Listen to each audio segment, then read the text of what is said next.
Hello mga Lods, welcome back sa ating vlog. Sagutin lang natin yung comment ni Kabayan. No? Sabi niya rito, napakalit pala ng sahod mo dyan boss, 25,000 lang.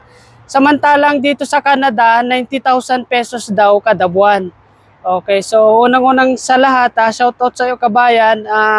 Oo, totoo nga naman, napakalit lang po talaga ng sahod natin dito sa Qatar, 25,000 pesos lang. No? So actually yung kwento ko nung isang araw kasi kinukumpara ko yung sahod ko rito, yung sitwasyon natin dito sa Pilipinas, no? Hindi natin na kino-compare yon sahod natin sa Canada, Australia or Amerika. Siyempre wala namang dapat pag-usapan pa. Siyempre Canada na yan, napakamahal po ng bayad ng sahod diyan. Parang $15 yata per hour ang minimum nila diyan, no? Pero siyempre tayo naman mga idol, andito naman tayo sa Qatar, Middle East, napakalit lang. So, kino-compare lang natin yung sahod natin dito sa Pilipinas. Siyempre, sa Pilipinas, gaya nga ng sabi ko, 8,000 lang sahod natin doon. Dito sa Qatar mga Lods, 25,000 pesos na tax free. Okay na rin yun mga idol sa akin, no, sa tingin ko. Pero siyempre sa Canada, wala naman tayong pwedeng i-argument dyan. Pati sa Australia, kasi talaga namang napakalaki po ng mga sinasahod dyan. Kahit yung mga naglilinis sa bahay lang, naglilinis sa mga garden, o kaya mga, how much more yung mga skilled worker dyan, talagang napakataas ng sinasahod nila. Parang $50 per hour, $35 per hour, mga ganun. So, wala tayong laban dyan mga idol. Pero syempre, masaya tayo sa mga kababayan natin na mga nakarating dyan sa Canada, sa Australia. Masaya tayo sa kanila. Hindi tayo nakakaramdam ng inggit sa mga ganyan mga idol, no?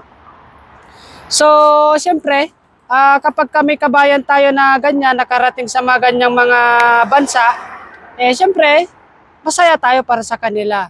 At the same time, pangarap din naman nating makapunta sa mga ganyang bansa, no? Pero kung may opportunity, kung wala, baka dito na tayo tatanda mga idol. Ayun. So, shoutout sa mga follower natin dyan. Nasaan kayo ngayon? Paki-comment naman mga idol. Grabe, napakainit po dito sa Qatar. No? Napaka-humid talaga dito mga Lods. Grabe. Sus Mariosep. So, nandito lang tayo. Paikot-ikot sa mga kalsada mga Lods. Kasi nga, nakaka-boring din po kasi sa loob ng ating mga tahanan mga idol sa ating kampo. So, nandito lang tayo ngayon sa may bike lane dito po sa may Cornish Road sa Ras Abu Abud. Marami nagtatanong sa atin kung nasaan daw tayo, no? Dito tayo sa Ras Abu Abud po, no, sa Doha, Qatar, mga idol, malapit sa Hamad International Airport. So, ayun, no, gaya ng sinabi ko, masaya tayo sa mga narating ng ating mga ka-OFW, mga kabayan na nanirahan na sa Canada, nakarating na sila doon. Sa wakas, sa Australia, Amerika, Europa, sa wakas, at nakamit nyo na yung mga pangarap nyo sa buhay.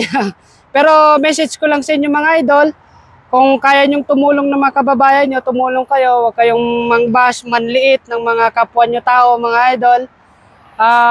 Lahat ng mga Pilipino, pangarap ng umalis sa Pilipinas, yun naman ang katotohanan. So kung nakapunta na kayo sa mga bansang yan, di masaya tayo. Masaya ako para sa inyo, mga kababayan, no? So, tayo, maliit lang talaga sweldo natin dito. Kung may opportunity tayo na makapunta dyan sa mayayaman na bansa na yan, pupunta naman tayo dyan, mga idol, no? Depende na lang kung makontento ka sa buhay mo. Ang tao kasi ay walang kontento yan, no? Walang contentment ang tao, mga idol. Kapag ka na-reach niya yung isang bagay, mawawalan na maboboring yan, mangangarap na naman siya ng mas mataas. Hindi tumitigil yan. Ang pangarap, hindi yan tumitigil mga idol. Ang contentment ng tao, hindi mo maano yan, no? So, walang hanggan yan mga idol, hindi matatapos.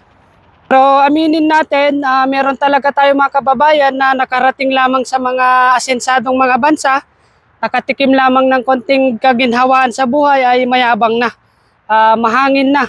Akala mo pagka umuwi sa Pinas, asyendero na. So, kung ano man ang narating natin, mga idol, okay lang yumaman, wag lang yumabang, mga idol, no? So, napakaganda yung ganong mga tao, mga idol. So, wag natin kalimutan saan tayo nanggaling. At saka, syempre, kung kaya nyo tumulong sa kapwa nyo, tumulong kayo. Wag kayong mangbash, manliit ng tao. Ganon. So, okay lang yumaman, wag lang yumabang. Okay mga lods?